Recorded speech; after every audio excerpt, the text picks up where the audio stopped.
नमस्कार। संकल्प उन्नयन चैनल में आप सभी का स्वागत है। मैं डॉक्टर करुणा शर्मा थॉमसन विश्वविद्यालय बैंकॉक में स्थापित हिंदी पीठ पर प्रथम अभ्यागत प्राध्यापक के रूप में कार्यरत रही आज आपके समक्ष रामायण के प्रसंग थाईलैंड की रामायण रामकीर्ति के संदर्भ में विषय लेकर उपस्थित हूँ। इस विषय पर विचार करने से पूर्व थोड़ी सी जानकारी मैं आपको देना चाहती हूँ कि वाल्मीकि रामायण जब दूसरे देशों में पहुँचती है या दूसरे स्थानों पर पहुँचती है तो क्या वह उसी रूप में देखी जाती है या उसमें कुछ परिवर्तन विद्यमान है। तो जैसा कि आप सभी जानते हैं कि आदिकवि वाल्मीकि द्वारा 24,000 श्लोकों, 100 उपाख्यानों, 500 सर्गों तथा 7 कांडों में रचित रामायण का प्रभाव न केवल भारत में बल्कि संपूर्ण विश्व पर देखा जा सकता है। एशियाई देशों में तो इसका खास प्रभाव देखने को मिलता है। उसी प्रभाव का परिणाम है कि विभिन्न एशियाई देशों में यह भिन्न भिन्न नामों और भिन्न भिन्न रूपों में विद्यमान है। जैसे म्यांमार में इसे रामबथु और रामथग्यन कहा जाता है, कंबोडिया में रामकलिति कहा जाता है, मलेशिया में हिकायत सरी, इंडोनेशिया में राम ककविन, फिलीपींस में महाराजा लावण, लाओस में फ्लक फ्लाम और थाईलैंड में यह रामकीर्ति के नाम से जानी जाती है। अगर हम इसकी मुख्य कथा की बात करें तो क्या इसकी मुख्य कथा सभी रामायणों में एक जैसी है? तो इसका उत्तर सकारात्मक ही है, क्योंकि इसकी मुख्य कथा को किसी कवि ने संस्कृत के एक श्लोक में कुछ यूँ वर्णित किया है। आदौ राम तपोवनादिगमनम हत्वा मृग कांचनम वैदेही हरणम जटायुमरणम सुग्रीव संभाषणम वाली निर्दलनम समुद्र तरणम लंकापुरी दहनम पश्चाद रावण कुंभकर्ण हननम एतद्धि रामायणम।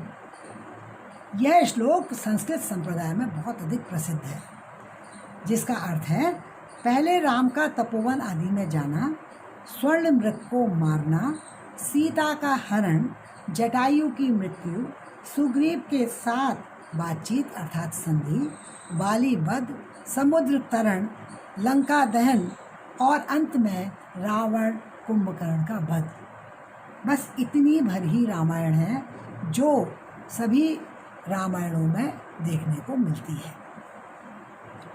फिर प्रश्न ये आता है कि प्रत्येक रामायण दूसरी रामायण से भिन्न क्यों?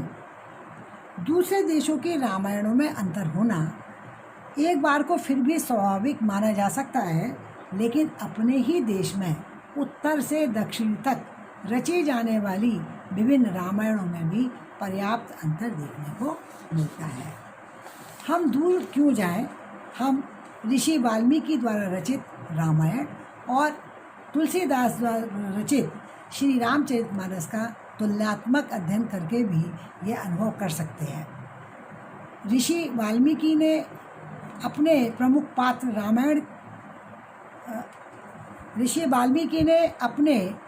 पात्र श्री राम को एक आदर्श महामानव के रूप में चित्रित किया, जबकि भक्त शिरोमणि तुलसीदास ने उनको मर्यादा पुरुषोत्तम राम के रूप में।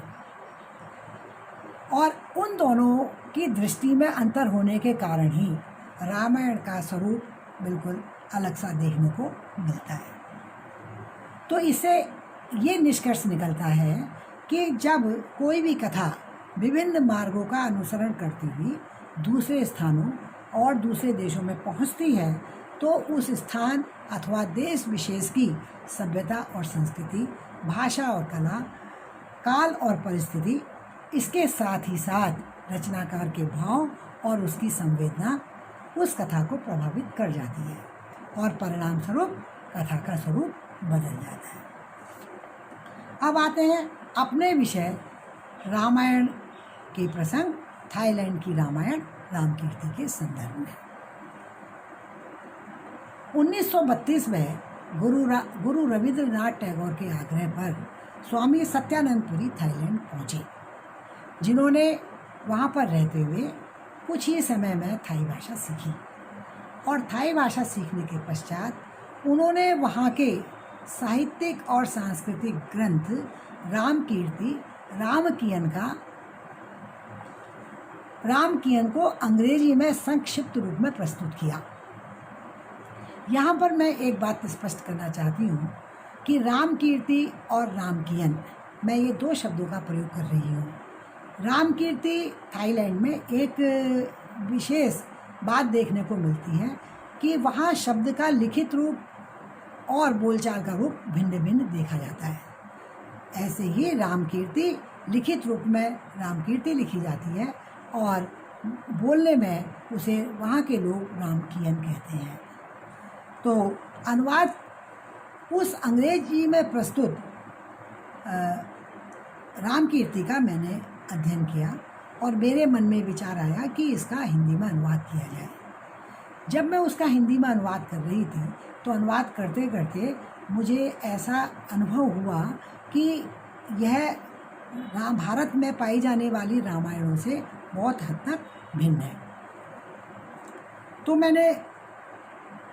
मैंने वाल्मीकि रामायण और थाईलैंड की रामायण रामकीर्ति का एक तुलनात्मक अध्ययन भी किया और उस दृष्टि से अध्ययन करने के पश्चात मैंने पाया कि वाल्मीकि रामायण पर आधारित होते हुए भी यह रामकीर्ति उससे काफ़ी भिन्न है।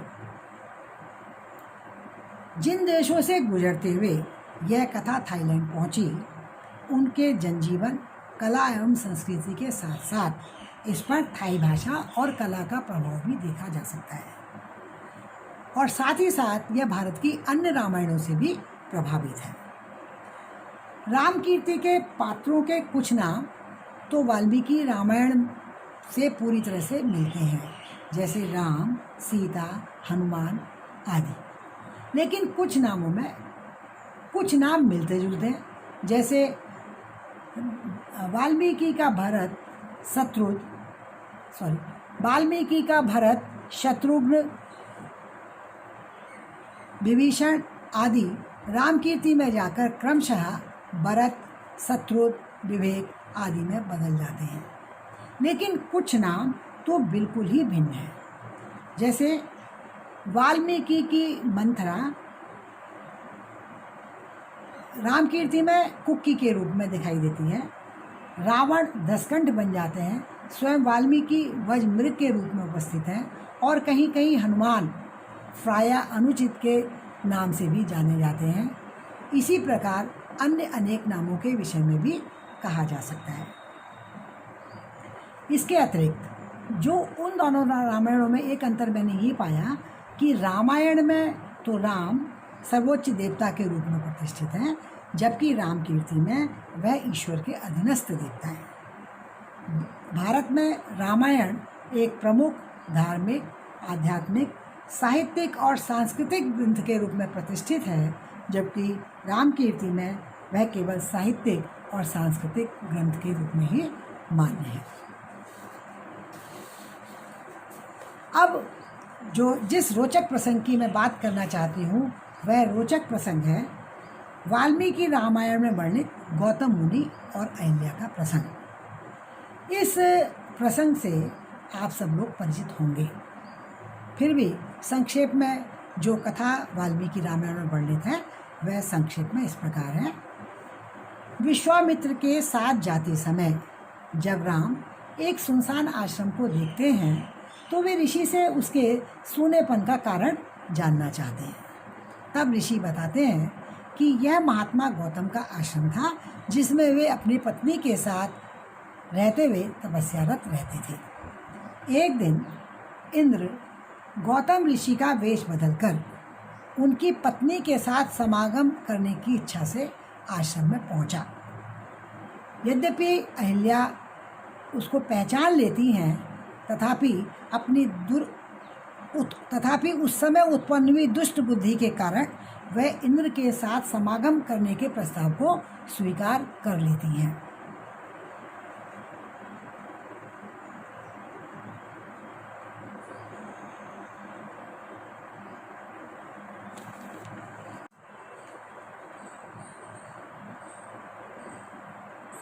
समागम के पश्चात वह इंद्र से वहाँ से शीघ्रता से चले जाने के लिए कहती है। गौतम के आ जाने की आशंका से भयभीत इंद्र बड़ी उतावली से वेगपूर्वक भागने का यत्न करने लगता है। तभी तपोबल संपन्न महामुनि गौतम आश्रम में प्रवेश करते हैं और कपट वेशधारी इंद्र को भागते हुए देखते हैं। वे क्रोध में भरकर उसे शाप देते हुए कहते हैं, अरे दुर्मते, तूने मेरा रूप धारण करके यह न करने योग्य पाप कर्म किया है, इसलिए तू विफल अर्थात अंडकोशों से रहित हो जाएगा। इंद्र को शाप देने के बाद वे अपनी पत्नी को भी शापित करते हुए कहते हैं, हे दुराचारिणी, तू भी यहाँ कई हजार वर्षों तक केवल हवा पीकर या उपवास करके कष्ट उठाती हुई राख में पड़ी रहेगी। समस्त प्राणियों से अदृश्य रहकर इस आश्रम में निवास करेगी। जब दशरथ कुमार राम इस घोर वन में पदार्पण करेंगे उस समय तो पवित्र होगी। उनका आतिथ्य सत्कार करने से तेरे लोभ मोह आदि दोष दूर हो जाएंगे और तू प्रसन्नता पूर्वक मेरे पास पहुंचकर अपना पूर्व शरीर धारण कर लेगी। अहिल्या के इस वृतांत को विश्वामित्र के मुख से सुनकर राम आश्रम में प्रवेश करते हैं और उनका उद्धार करते हैं। अब वे सबको दिखाई देने लगती हैं। इस प्रकार गौतम ऋषि की पत्नी अहिल्या अपनी तपस्या से विशुद्ध स्वरूप को प्राप्त कर लेती हैं। अपने पति के कहे गए वचनों के अनुरूप वे राम और लक्ष्मण का आतिथ्य सत्कार करती हैं तथा फिर वे अपने पति के पास चली जाती हैं। गौतम ऋषि भी अपनी पत्नी को पाकर बहुत सुखी हो जाते हैं। अब देखते हैं कि राम कथा में यह प्रसंग किस रूप में वर्णित होता है। राम कीर्ति की कथा का संक्षेप में इस प्रकार है। साकेत के राजा गौतम निसंतान है, इसलिए वे अपना विशाल राज्य और सिंहासन त्याग संन्यास का आश्रय लेते हैं और लगभग 2000 वर्ष तक वे तपस्या में लीन रहते हैं। इस अवधि में उनकी दाढ़ी बहुत लंबी हो जाती है, जिसमें दो पक्षी बुनकर पक्षी अपना घोंसला बना लेता है। कुछ समय के पश्चात मादा पक्षी उस घोंसले में अंडों को जन्म देती है। नर पक्षी अपनी पत्नी से अंडे सेने के लिए कहकर हिमबान पर स्थित कमल से भरी झील पर खाने की तलाश में चला जाता है। पर्याप्त मात्रा में भोजन पाकर और नए स्थान के अनूठेपन को देखकर उसे शाम होने का पता ही नहीं चलता। तब तक सूर्यास्त भी हो जाता है और जैसा कि आप जानते हैं कि सूर्यास्त होने पर कमल अपनी पंखुड़ियों को समेट लेता है। ऐसा ही होता है और वह बुनकर पक्षी कमल की पंखुड़ियों में बंदी बन जाता है। अब सारी रात वह बुनकर पक्षी बीज कोश में बंदी बना रहता है, तो उसके शरीर में कमल की खुशबू समा जाती है। अगली सुबह होने पर कोशों के खिलने पर बुनकर पक्षी बाहर निकलता है और तब भी उसके शरीर में से कमल की खुशबू आ रही होती है। उसी खुशबू के साथ जब वह अपनी पत्नी के पास पहुंचता है तो उसकी पत्नी को इस बात पर संदेह हो जाता है कि यह मेरा पति किसी दूसरी मादा बुनकर के पास से आ रहा है और ये जो खुशबू है यह उसकी ही है। और तब यह विचार करके वह अपने पति को विश्वासघाती भी कहती है और साथ साथ उस पर बहुत सारे दुर्वचन भी कहती है। नर पक्षी उसके दोषारोपण का खंडन करते हुए दृढ़तापूर्वक कहता है कि यदि वह विश्वासघात का अपराधी हो तो तपस्वी के सारे पाप उसे लग जाएं। इस बात से गौतम को बड़ा झटका लगता है, क्योंकि वे अपने को सदा निष्पापी समझते थे। इसलिए वे बुनकर पक्षी से उस आरोप का कारण पूछते हैं। तो बुनकर पक्षी बड़े ही तीव्रता से उसका जवाब देते हुए कहता है कि निसंतान होने में ही उनका सारा पाप निहित है। अब गौतम यज्ञ करते हैं और यज्ञ की अग्नि से एक काल अचना नाम की एक युवती निकलती है। गौतम उस युवती से विवाह कर लेते हैं। समय आने पर उनके कन्या का जन्म होता है, जिसका नाम वे स्वाहा रखते हैं। जब नारायण दशरथ के पुत्र के रूप में जन्म लेना स्वीकार कर लेते हैं, तब इंद्र और दूसरे देवता दशकंठ के विरुद्ध लड़ाई में राम की सहायता के लिए सैनिकों की उत्पत्ति के बारे में विचार करते हैं। अंत में वे सब काल अचना के बारे में सोचते हैं। इंद्र नीचे आते हैं और उनकी अलौकिक शक्ति से काल अचना गर्भ धारण कर लेती है। समय आने पर काल अचना काकशवीरी नामक पुत्र को जन्म देती है। कुछ समय बाद आदित्य नीचे आते हैं और उनके द्वारा भी काल अचना को गर्भ धारण करवाया जाता है। समय आने पर काल अचना फिर एक पुत्र को जन्म देती है, जिसका नाम सुग्रीव रख दिया जाता है।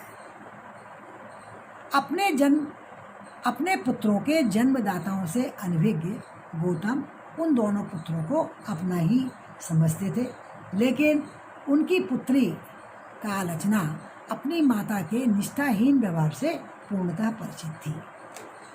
एक दिन गौतम सुग्रीव को गोद में उठाए, काकशवीरी को कंधे पर बिठाए और स्वाहा को हाथ पकड़ कर नहाने के लिए ले जाते हैं। पिता का यह व्यवहार कालअचना स्वाहा को बहुत बुरा लगता है और वह अपने पिता से कह देती है कि वह अपनी संतान को तो पैदल ले जा रहे हैं और दूसरों की संतान के प्रति अत्यधिक दयालु हो रहे हैं। यह सुन गौतम स्तब्ध रह जाते हैं। वे अपनी पुत्री से इस आक्षेप का कारण पूछते हैं, जिस पर वह उन्हें सारी बातें विस्तार से बता देती है। परंतु गौतम को अपनी पुत्री पर विश्वास नहीं होता।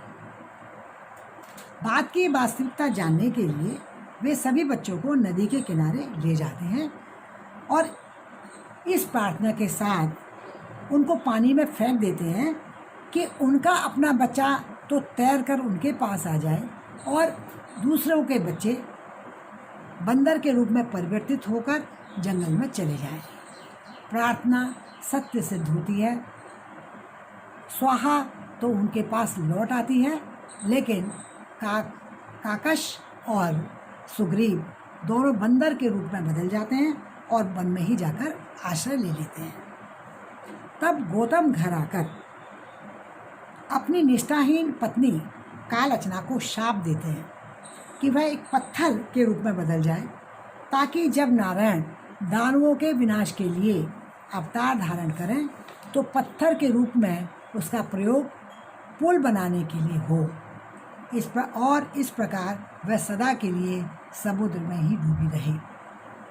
इस प्रकार आपने देखा कि गौतम मुनि और अहिल्या प्रसंग दोनों रामायणों में वर्णित हैं, लेकिन दोनों घटनाक्रमों में देश विशेष की परिस्थिति, परिवेश, सभ्यता, संस्कृति, भाषा, कला तथा रचनाकार की संवेदना और भावों के प्रभाव स्वरूप भिन्न भिन्न स्वरूप देखने को मिलते हैं।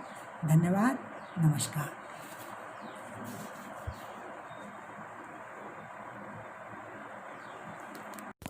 साहित्यिक विषयों पर चर्चा परिचर्चा का यह दौर निरंतर जारी रहेगा।